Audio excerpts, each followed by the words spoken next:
I'm slightly worried about you because having watched Sir Ranulph Fiennes' presentation, I think you're sitting there with ideas, aren't you? No, not me. That's more James Cracknell. He would do that, exactly.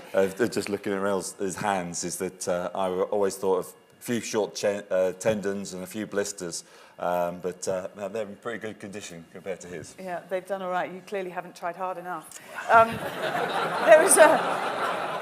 There was a shot there of your family, and actually I was quite pleased watching a lot of the shots in that film. I was with the cameraman who took them, and we got into the family enclosure when we weren't meant to, and certainly had a camera running when we weren't meant to.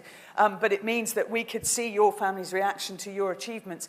How much did you actually spend time with your family and indeed think about them during your sporting career? Surprisingly a lot, really. Is that we, in the sort of 12 months leading up to games, we would be away on training camps a lot. So you'd be at home for 2 or 3 weeks, you'd be away for 2 or 3 weeks, and that was sort of the routine. And of having young children by the end of it, my eldest was 9, my youngest was 2 at the time, is that that routine is a great thing for family life.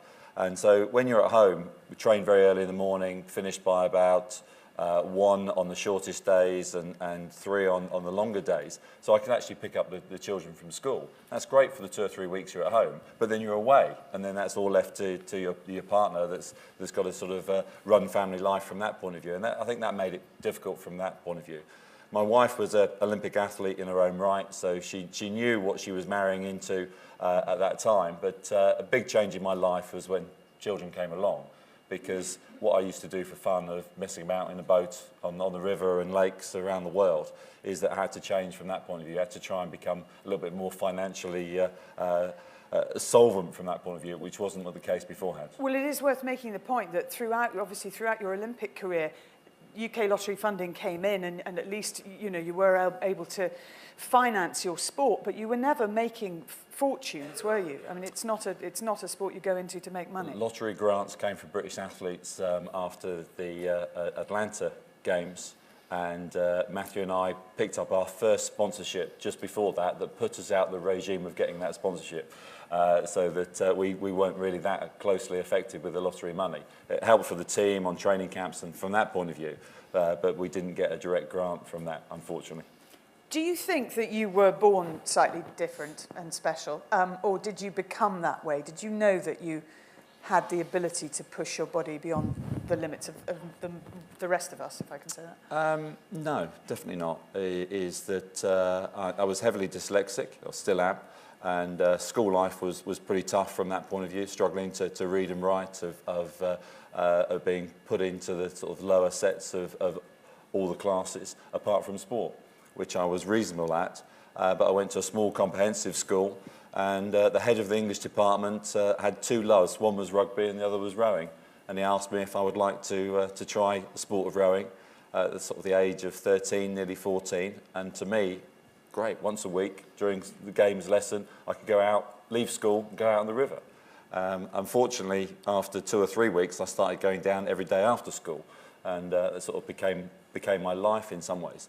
And at a very young age is that from rowing at Marlow Rowing Club, it's not that far away from here, about half an hour's drive from where we are now, where I still live, is that there were people that were on the national team. We had 3 coaches from Marlow Rowing Club that were part of the national team, and they were saying, you could be world champion. You're capable of one day being a world champion. I thought, that sounds great. Yeah, that gives me a bit of a focus. It was one of the best things that happened to me, but also one of the worst things that happened, because I believed one day I was going to be world champion. I thought, well, why not world champion? Why not Olympic champion?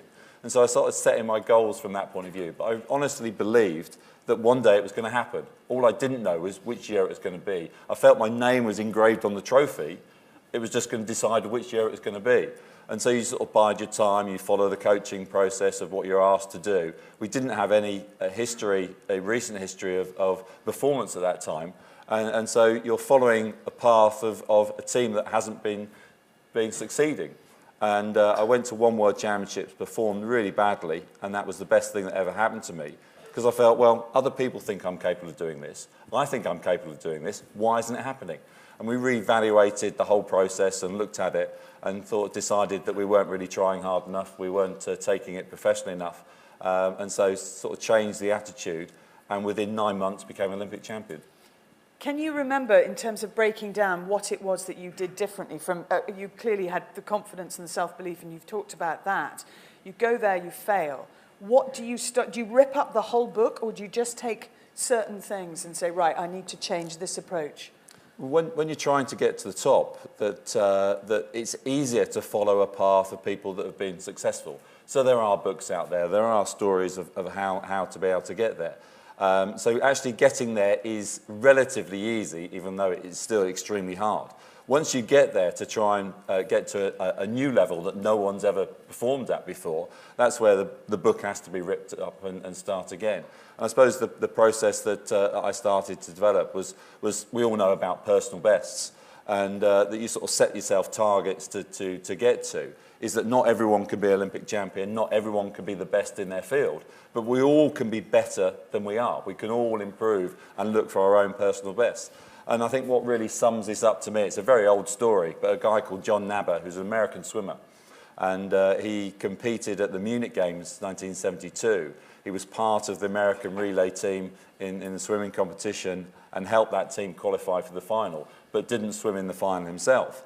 As he came out of those games, he thought, how can I get to the next level? I want to win that gold medal. I want to be part of that relay team in 76 in Montreal. And so what he did is he actually looked back through the history books and saw a steady improvement and almost predict a time that he felt that he had to do to win that gold medal in 4 years' time in the individual event, not just the team event. And he predicted a time of 55.5 seconds. That's what he had to do. His discipline was the 100 metres backstroke. The problem was his personal best at that time was 59.5 seconds. He had to go 4 seconds quicker over 100 metres swimming on his back. He thought, I can't do that, that's impossible.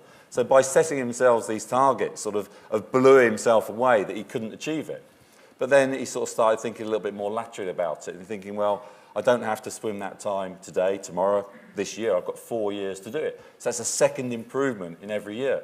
He trained for 10 months everywhere. That's 1/10 of a second improvement in a month's training. 30 days roughly in a month. That's 1/300th of a second improvement in a day's training. He used to train for 4 hours a day, every day during that training period. So that's 1/1200th of a second improvement. It takes an eye to blink 5/1200ths of a second. So he's looking for 1/5 of an eye blink improvement in an hour's training. And that's simple. There's something you're going to be able to find that's going to be able to make you go that a little bit quicker. The difficult thing is you've got to do that of every hour, of every day, of every month, of every year. Obviously, the moral of the story is he did get to the Games. He was part of the relay team that took the gold medal and swam in that final. And he made the final of the individual event where he was racing two-time Olympic champion, world record holder, and that sort of a process. And took the gold medal in a time of 55.49 of a second.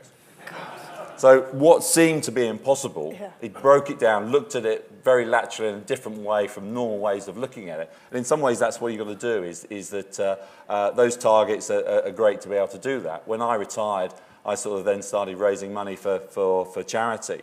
And I set up my own charitable trust to try and raise £5 million in 5 years. And I thought, I remember that story, I'm going to break it all down. And breaking it down to £20,000 a week, every week for 5 years, having 2 weeks off each way, it's not going to happen. So we actually looked at it from a different point of view, focused on big occasions to try and raise a lot of money. So really what you have to do is to look at the tasks you have, look at the way your process of doing it, and then maybe turn it on its head and look at it in different ways. And to get to the next level, you just got to look at all the tools that you can offer in that direction to get to. Your body was very much your friend, and certainly through the early part of your career, until you got diabetes. What happened then, and how did you have to change your nutritional plan, and actually did you have to reassess whether you were still capable of doing what you wanted to do? Well, once I was diagnosed, I thought that it was my international career over. That was 3 years before my last Olympics. I had a grandfather that had diabetes in his late 60s, early 70s, and didn't survive much longer than that. So I knew it was a pretty serious condition. And so I knew that had to be monitored, and being an Olympic top athlete is not going to happen. And so I went to the consultation stage that I was expecting. My consultant is now going to tell me I can't do what I was doing.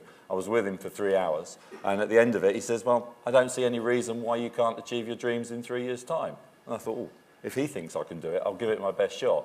He did say it was going to be hard, He didn't tell me that he didn't have a clue of how we were going to go about it and what we were going to do. He'd scoured the internet in the few hours before I came and saw him, and the sort of his vision. It wasn't until after we achieved what we did he told me the reality of that he didn't have a clue of how we were going to do it. And I suppose it was his attitude that I felt that diabetes had to live with me, not me live with diabetes, and that was quite a good way of taking on the challenge in some ways.